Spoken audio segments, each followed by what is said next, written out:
Este programa da Rede Tupi de Televisão foi aprovado e liberado pelo Serviço de Censura Federal para ser exibido neste horário. Audiobook dos arquivos da Biblioteca Legiões de Apolo, extraído da obra História das Terras Sagradas de Passa Três, de minha própria autoria.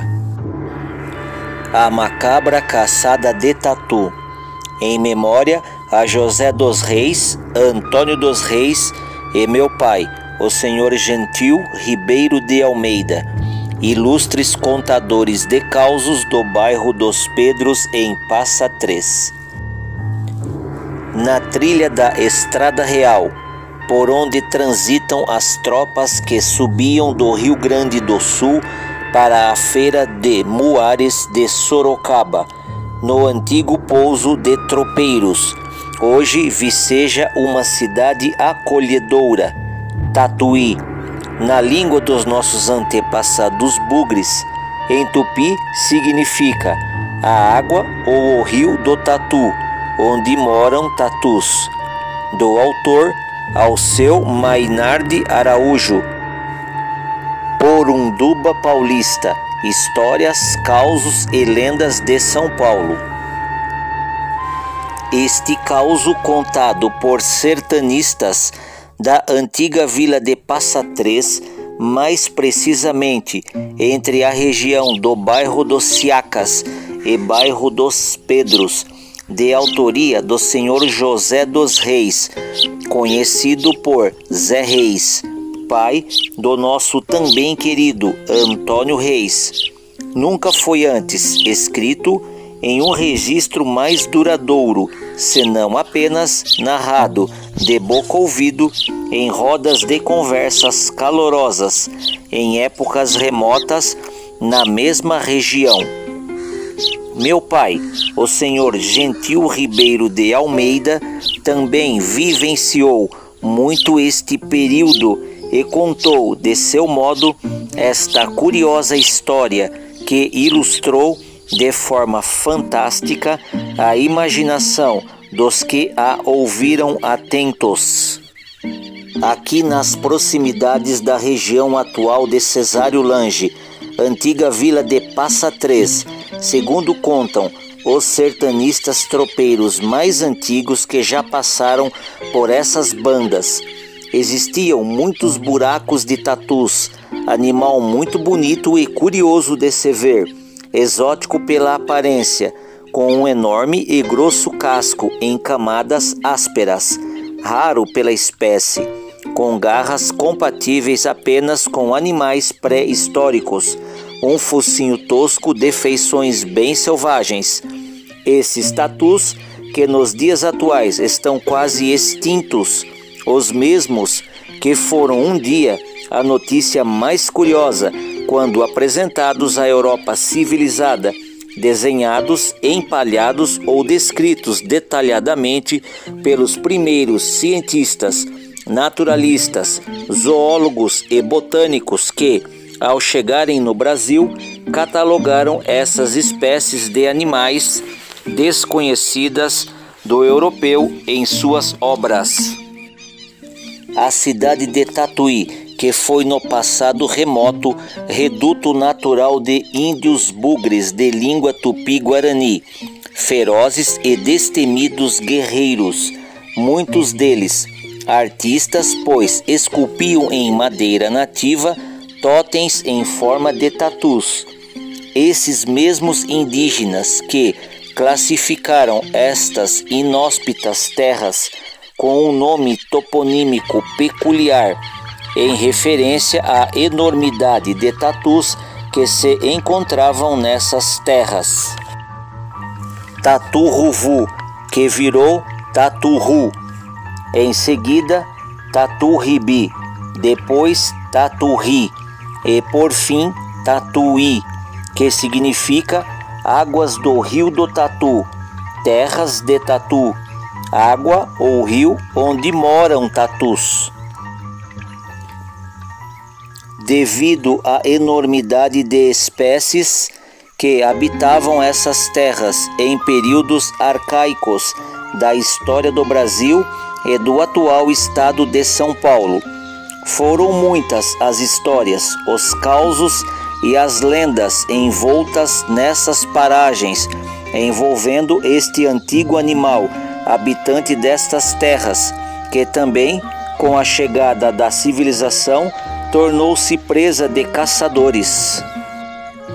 A história ou causo que vou aqui narrar tem tudo a ver com os tempos idos do sertão paulista, de noites calorentas no meio do breu e da escuridão, do ano de 1977.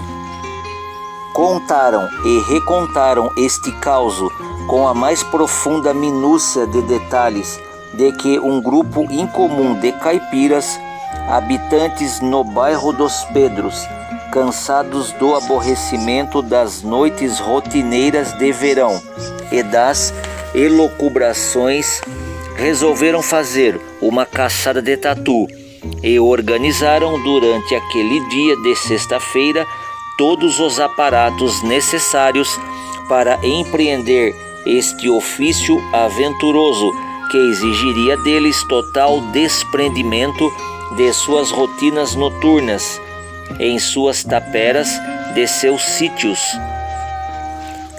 Separaram cantil com água fresca do poço do Fragoso, toalhas limpas, enxadões, cavadeiras, lamparinas, canivetes, lanches de pão, queijo e goiabada, uma boa porção de virado de farinha de milho com ovos, vinho seco, aguardente de cana do engenho do senhor Cirilo e encerado feito de lona forte. Não esqueceram também de um terço de reza católico, feito de semente de rosário, com um belo crucifixo de madeira em sua ponta. Este grupo de 6 sertanistas ainda alinharam seus cachorros, que eram vários e que ficaram afoitos da aventura, todos alvoroçados em latidos e festejos. Partiram às 18h30 depois de uma reforçada janta rumo às terras inóspitas do Vargeão, localizado no bairro dos Pedros, lugar extremamente selvagem que fazia uma ligação em gleba de terras diretamente à floresta do senhor Helvécio. Este, um antigo e rico fazendeiro da região, empreendedor e bem-sucedido sertanistas dos mais antigos, famoso e lendário, diziam os antigos contadores de causos que fora enterrado secretamente no meio da mata e que uma cruz de ferro demarcava sua sinistra sepultura. Seu caixão, em seu funeral no cemitério, não levou à terra senão um tronco de bananeira, pois não foi aberto e ninguém viu o seu corpo. Assim contavam um daqueles causos de assombrações da década de 70. Os sertanistas, caçadores de tatus, estão agora em caminhos assombrados por fantasmas, e a quantidade de lendas e causos de assombrações não completa jamais o tempo ocioso em momento algum. Rumam então animados, bem alimentados, alegando também que desta vez encontrarão de fato rastros da Mãe de Ouro, e seguros ficarão ricos ao encontrarem panelões cheios de ouro, enterrados próximos às tocas dos tatus, que outrora os bandeirantes paulistas esconderam dos seus inimigos, para não dar o gosto da riqueza do ouro a nenhum ladrão acovardado pela malícia e pela violência que empregavam estes nefastos gatunos de beira de estradões. A uma certa altura da noite, o grupo de caçadores de tatu acenderam uma fogueira e prepararam uma peculiar refeição com virado de farinha com ovos, pois bateu de novo aquela fome das 22 horas da noite. Um chimarrão de boa erva caiu muito bem a todos eles. Alguns dão tragos de cachimbos com fumo forte de corda, com aroma de coco, do mesmo que fumava o meu avô, o senhor Joaquim de Paula Rodrigues. Retomam as energias de longa caminhada sobre luar claro, agora embrenhados na mata e nos ermos do sertão. Seguem confiantes que trarão uns 3 ou 4 tatus para o abate. Os cachorros estão com os faros aguçados, correm e latem ao menor movimento dos matos. Passaram agora bem próximo à barroca do Nhoxico Siaka. Dizem que é local assombrado. O Nhoxico Siaka morreu antigamente neste local e seu corpo foi encontrado em avançado estado de putrefação, carcomido por abutres e tatus. E assim, mal atravessaram esta barroca mal assombrada, e coisas estranhas passaram a ocorrer. Um tatu enorme é avistado pelos cachorros, farejam o animal e passam a latir e perseguir o mesmo, que assustado corre veloz por entre a mata e entra em um buraco feito pelo próprio tatu. Correram os homens na mesma direção e percebem que a cachorrada late desesperadamente, sinalizando que o tatu entrou neste buraco raso e se encontra dentro dele. Gritam: "Aqui está ele! Venham depressa! Vamos cavar aqui, que esse tatu a gente vai pegar com certeza!" Passaram a dar golpes de enxadão na terra bruta, alumiaram com lamparinas. Os cães não pararam de latirem e também cavam com as patas. Ao esgotarem as forças, revezando-se entre eles, chegaram nos limites do buraco. E cadê o tatu avistado? Nada de tatu. Parecem que foram logrados pelo bicho. Mas logo avistaram-no em outro ponto e passaram a persegui-lo novamente. Os cães, agora inclinados a esta caça, vão na frente correndo, latindo alto e farejando o bicho. Virou um tropel. Aberto a temporada de caça aos tatus, exclamou um dos caipiras. Passaram a cavar o segundo buraco onde o tatu havia entrado, mas como da primeira investida, esta empreitada também não teve sucesso. O tatu desapareceu novamente, logrando os caçadores e cachorros. Exausto desse tropel, que durou 1h30 mais ou menos, sentaram-se todos, pitaram cigarros de palha, tomaram mais tragos de vinho e aguardente para recuperar os ânimos. E eis que avistaram pela terceira vez o bendito tatu. A cachorrada estava agitadíssima, latem alto e correm atrás do bicho. Pela terceira vez o tatu entra em um buraco e os sertanistas, amparados pela matilha de cachorros, começam a cavar, ampliando o buraco na esperança de agarrar o bicho perseguido. Cavam com fortes golpes de enxadões e cavadeiras. E por incrível que pareça, pela terceira vez, cadê o bendito tatu? Desapareceu sem deixar vestígios. Mas que coisa estranha! O tatu entra no buraco e some diante dos nossos olhos, iluminados por lamparinas, exclamou já assustado um dos caipiras, que optou pela desistência dessa caçada, alegando não ser coisa boa esta empreitada. E então, pela quarta vez, o tatu é avistado. Entra rápido em outro ponto da trilha e enfia-se em outro buraco, este bem próximo a um cupinzeiro erguido em terrão petrificado, muito comum nesses pastos ermos. A cachorrada, em tropel e latidos, avança furiosa atrás do bicho. Com o cabo da cavadeira, um dos sertanistas acerta um golpe no tatu, e mesmo ferido, ele entra no buraco. Todos vão em cima dele, cavam, agitam-se, dão golpes com o enxadão na terra dura. Os cães também cavam com as patas, farejam o bicho, e desta vez parece mesmo que o tatu não conseguiu desvencilhar dos caçadores. Um deles agarra pelo rabo do bicho e sente a força bruta deste animal selvagem em um jogo de forças entre ambos. Está escuro, apenas 3 lamparinas clareiam esta cena peculiar.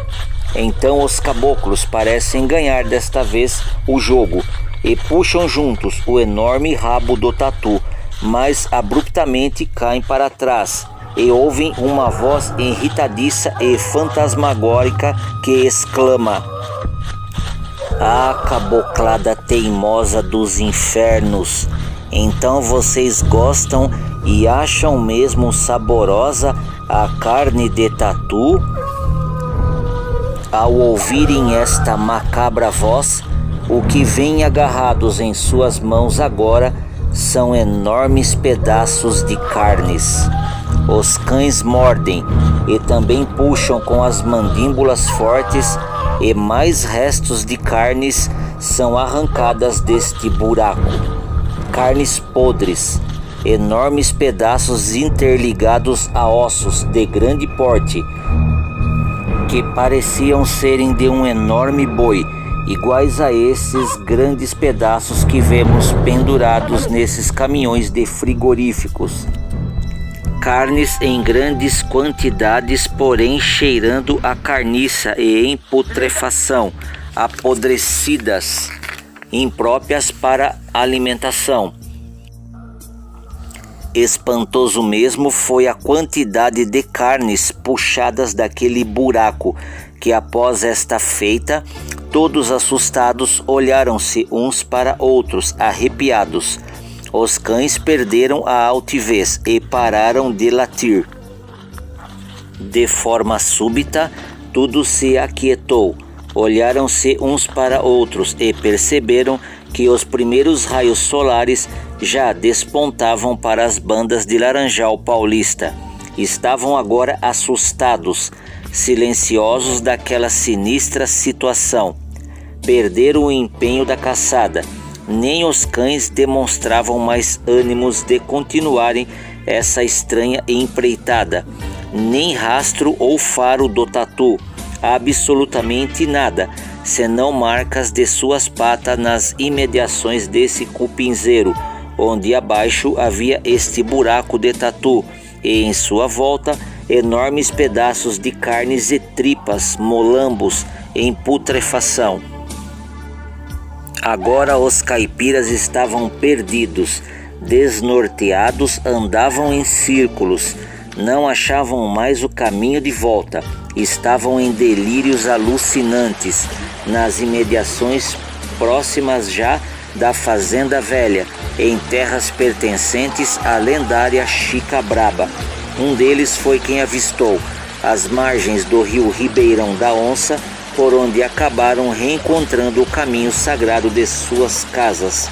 Nunca mais estes sertanistas empreenderam caçadas de tatu por essas bandas entre o bairro dos Pedro e o bairro dos Siacas, e nem seus cachorros demonstraram entusiasmos em caçarem pela mata selvagem, porque com certeza é fato, esta é também uma região mal assombrada.